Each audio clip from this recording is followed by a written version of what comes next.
Pastor Chris ओयाखिलोमे के द्वारा ये एक प्रचार का भाग है जो इस विषय पर बात कर रहे हैं कि प्रार्थना करना ज़रूरी है और योजना के साथ प्रार्थना करना है।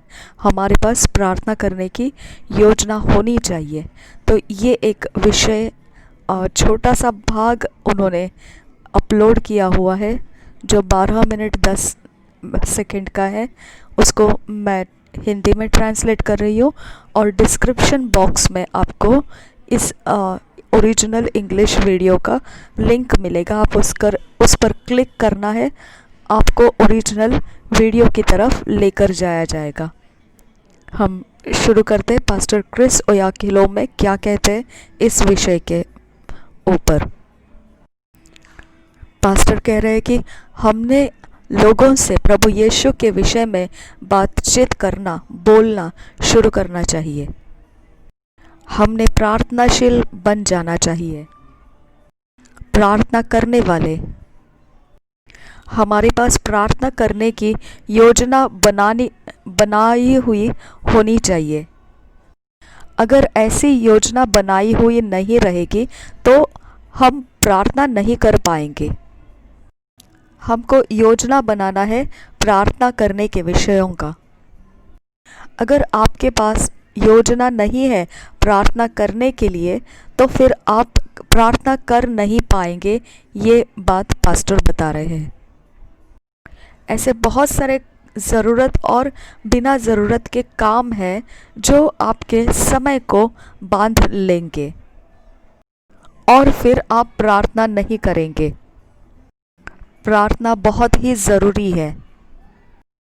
प्रार्थना इसका मतलब ऐसा केवल नहीं कि आपको परमेश्वर से कुछ चाहिए, नहीं, बिल्कुल नहीं। प्रार्थना ये समय होता है जब आप प्रभु के साथ संगति में होते हैं, जिसको आप बोलते हो और जिससे आप बातें करते हो, जैसे एक इंसान से आप करते हो वैसे।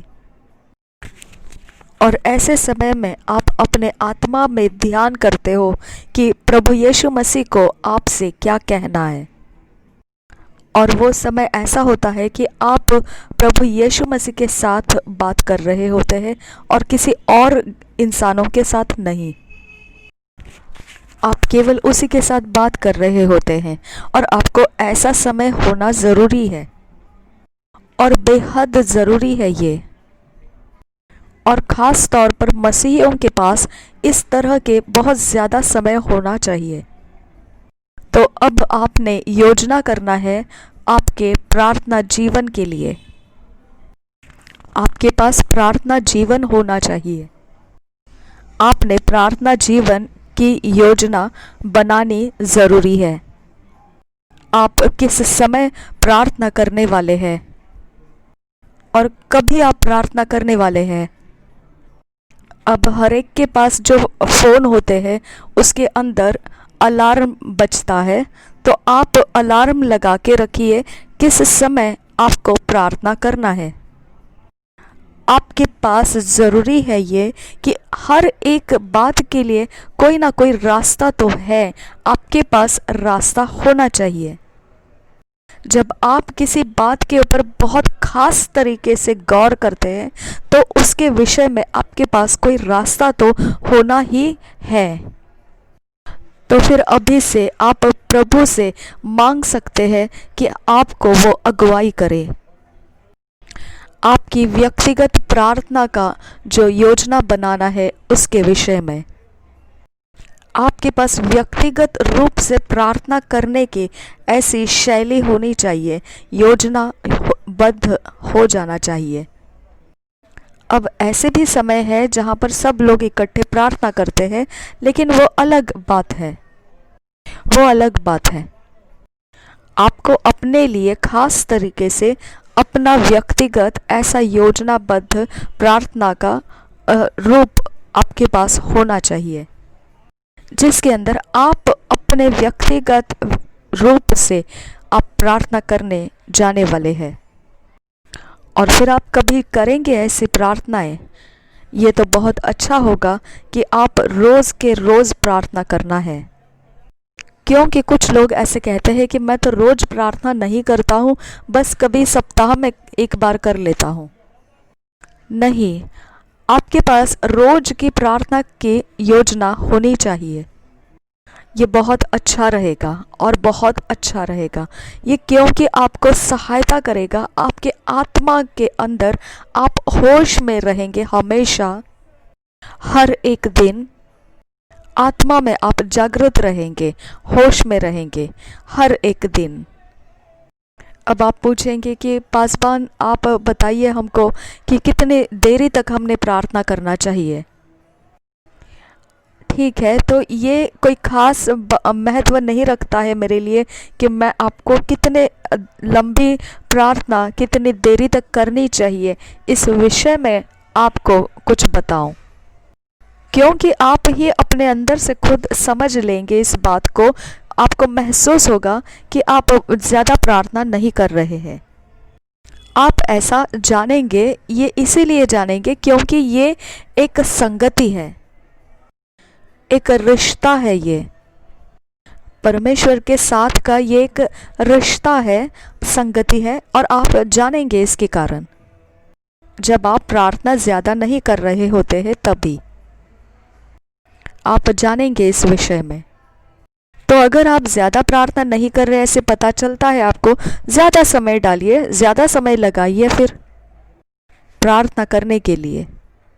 अब कुछ लोग ऐसे कहते हैं कि कोई परवाह नहीं कितनी लंबी और कितने समय के प्रार्थना करते हैं लोग, ये कोई परवाह नहीं करता है, मायने नहीं रखता है। ठीक है, ये बात में भी कुछ हद तक सच्चाई तो ठीक है, परंतु ऐसा कहना भी संपूर्ण सच्चाई नहीं है। अब हकीकत में जो सच्चाई तो ऐसी है कि हो सकता है कि आपने बहुत लंबा समय प्रार्थना में लगा दिया और हो सकता है आप प्रार्थना करते वक्त बहुत कुछ गलत बातें आप प्रार्थना में बोलते रहे हो, बहुत लंबे समय तक आप बोलते रहे, और फिर ऐसे लंबी प्रार्थनाओं के समयों में रहेंगे और फिर सारी गलत बातें ही प्रार्थनाओं में बोलते रहेंगे। ऐसी प्रार्थनाएं फिर आपकी सहायता नहीं कर पाएगी। तो ऐसे विषय में अगर देखेंगे तो ये समय का कोई महत्व नहीं रखता है, क्योंकि वो आपकी सहायता में आता नहीं है कि आपने कितना समय लगाया प्रार्थना करने में। यही कारण है कि फिर लोग कहते हैं कि लंबी लंबी प्रार्थनाएं बहुत लंबे समय तक करने की ज़रूरत काफ़ी नहीं है, कोई मायने नहीं रखता है, इसीलिए ऐसे लोग कहते हैं। अब दूसरी तरफ अगर देखेंगे हम तो ये कुछ हद तक ठीक है, ये सच है, लेकिन अब दूसरी तरफ हमें देखना है। एक ऐसा सोच कर देखिए कि आप जानते हो प्रार्थना कैसे करना है और फिर आप जानते हो कि सही तरह की प्रार्थना कैसी होती है। तो ऐसे विषयों के अंदर जब आप जानते हो कैसी प्रार्थना करनी चाहिए और आप जानते हो प्रार्थना क्या है, तो ऐसे समय में जब आप लंबे लंबे समय प्रार्थनाओं में देते हो तो बहुत ज़्यादा आपकी मदद होती है, क्योंकि इसमें जो होता है, जो आप परमेश्वर को बोल रहे होते, उसके अलावा आपको एक प्रकार का आपके अंदर सुधार का आपके अंदर होना शुरू होता है लंबी प्रार्थनाओं के द्वारा। अब सुधार जो आता है लंबी लंबी ऐसी जानते हुए प्रार्थना, सफल होने की प्रार्थना, जो जानते हो आप कैसे करना चाहिए, किस तरह से प्रार्थना का महत्व होता है, जानते हुए जब आप लंबी लंबी प्रार्थना कर रहे होते तो सुधार आ रहा होता है। और ये सुधार जो आता है वो सुधार वो केवल आपके आत्मा के अंदर सुधार ही नहीं लाता है, बल्कि आपके आत्मा को वो शिक्षा भी देता है।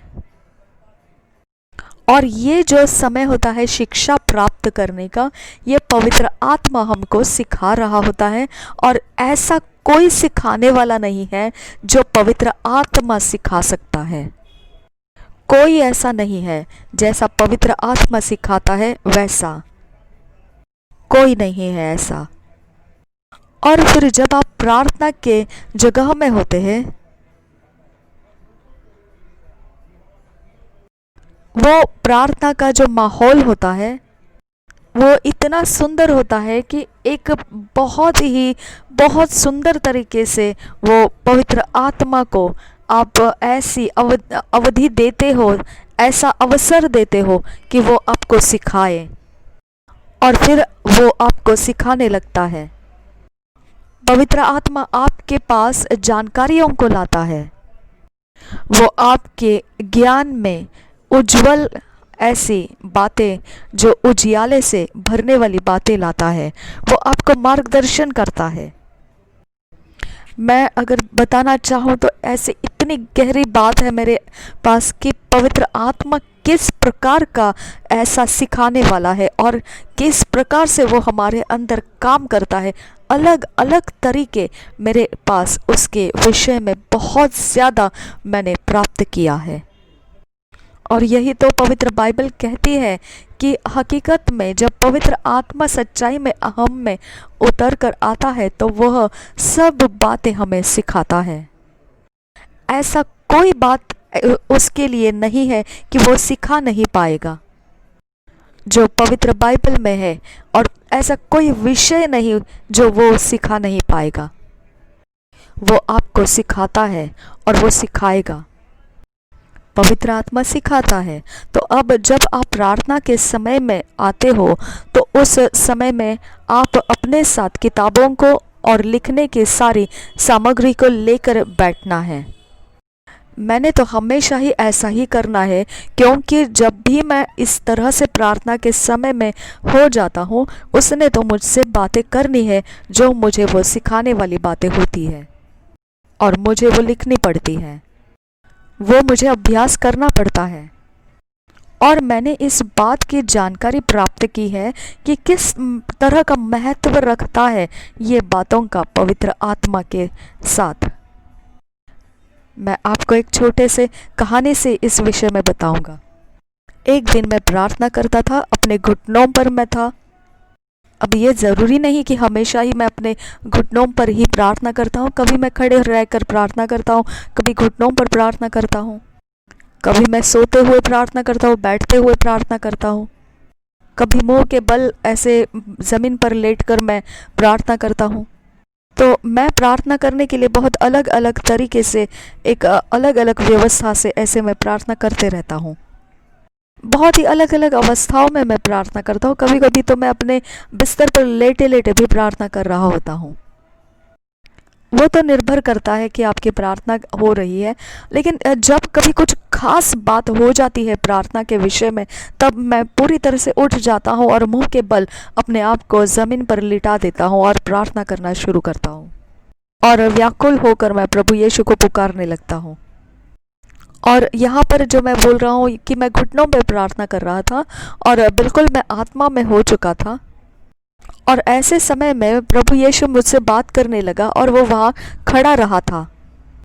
और अचानक से मुझे महसूस हुआ, ऐसा मेरी समझ में आ गया कि जो बातें मुझे सीखने की ज़रूरत है उसको मैंने लिख रखी है। ये प्रभु यीशु मसीह चाहता था कि जो बातें वो मुझे बताना चाहता है, सिखाना चाहता है, वो मैंने लिख रखना है। और फिर मैंने प्रभु यीशु मसीह से कहा, प्रभु क्या मैं अपने लिखने की ऐसे जो बुक्स होते हैं और सामग्रियां हैं वो लेकर आ सकता हूँ? और जब मैं ऐसा उससे बात कर ही रहा था तो मैंने क्या देखा कि मैं दोबारा अब आत्मा में से निकलकर अब मैं अपने घर में मौजूद हूँ। इसका कारण ये था कि प्रभु यीशु ने कहा, ठीक है जाओ। परंतु इसके बीच में, इस दौरान में मैं एक प्रकार का चिंता कर रहा था, क्या मैं ऐसा करूं या नहीं करूं या नहीं करूं, इस प्रकार की चिंता में था। और मैं इसीलिए चिंता कर रहा था क्योंकि मैं ऐसा कुछ करने के लिए जाऊं तो हो सकता है प्रभु यीशु मसीह वहां से निकल जाएगा। और मैं ऐसा सोच रहा था कि वो निकल जाएगा और फिर ये नहीं होना चाहिए। और फिर इसके लिए थोड़ा बहुत धैर्य करके मैंने प्रभु से पूछा, क्या मैं ऐसा करूं? और फिर मैं बहुत जल्दी से, जब प्रभु ने कहा जाओ, तो मैंने जल्दी से झपट कर जाकर जल्दी से अपने लिखने की सामग्रियाँ, बुक्स लेकर आ गया। और मैं लौट कर आया और बहुत ही एक ख़ास बात जो मुझे छू गई वो मैं आपको बताता हूँ। जैसे ही मेरे घुटने ज़मीन पर टिक गए, तुरंत उसके बाद मैंने अपने आप को आत्मा में देखा और वहाँ पर प्रभु यीशु मसीह मौजूद था। और मैं इतना हिल गया मेरे अंदर से इस विषय को इस तरह से देखकर, इतना मैं हिल गया अंदर से यह समझकर कि जो मैंने बताया आपको कि मैंने घुटने टेके ही थे और मैं आत्मा में प्रवेश कर गया और देखा वहाँ पर प्रभु यीशु मसीह है। मैं बहुत ही अंदर से हिल गया, मैं सच कहता हूँ, मैं हिल गया अंदर से। और देखो इसमें मुझे प्रभु ने जो सिखाया वो 3 बातें हैं। ये जो घटना है जो मैंने आपको अभी बताई कि मैंने घुटने टेक ही लिए थे कि आत्मा में प्रवेश कर गया और देखा प्रभु यीशु वहाँ मौजूद है। ये जो घटना है ये मुझे कुछ चीज़ सिखा गई। उस समय मैं इतना हिल गया था, उसमें से मैंने ये 3 बातें सीखी। फिर उसका वहाँ इतने मेरे साथ मौजूद रहना, मेरा इंतज़ार करना, ये मुझे ये बातें सिखा गया उस समय। ये बातें कि उसका प्यार, ये पहली बात मैंने सीखा। मैंने कहा परमेश्वर मुझसे कितना प्यार करता है। प्रभु यीशु मसीह ने इस बात को महत्वपूर्ण जाना कि मैंने जाकर अपने लिखने की सामग्रियां लाना है और उसको लिख लेना है जो वो बता रहा है मुझे। और फिर उस समय से मैंने हमेशा ही इस लिखने की बात को गहराई से मैंने इस पर अपना मन लगा दिया। तो अब उस समय से लेकर हमेशा ही मेरे साथ लिखने की सामग्रियां मैं रखता हूँ और मैं लिखने की सामग्रियां लिए हुए चलते रहता हूँ। और मैं नहीं चाहता हूँ ऐसा हो कि मैं खो दूँ जो वो मुझसे बोलना चाहता है। और यही बात है जो मैंने आपके साथ इस बात को इस विषय को मैंने बांट लिया।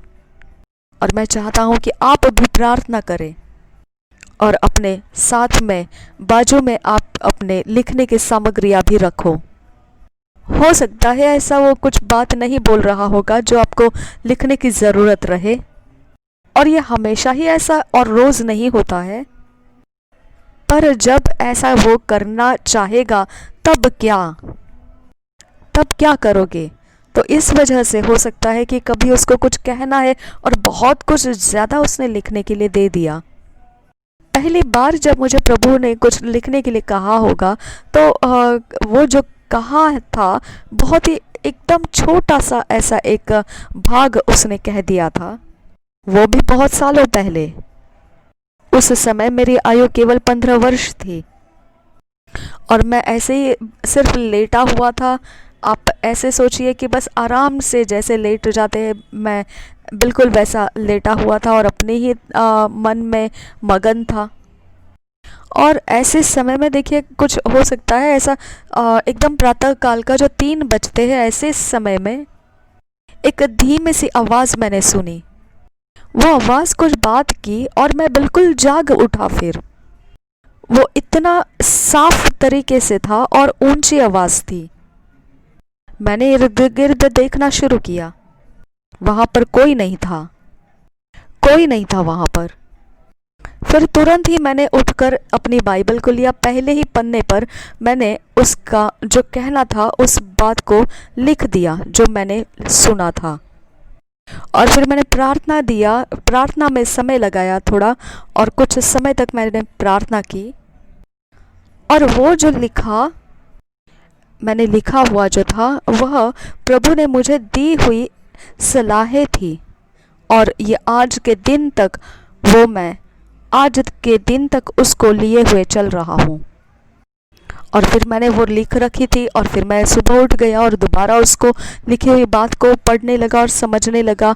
तो ये मुझे परमेश्वर ने ऐसा दिया हुआ एक सलाह था, और मैं ऐसा ही फिर लगातार सालों साल उसी लिखी हुई बात को बार बार पढ़ता रहा।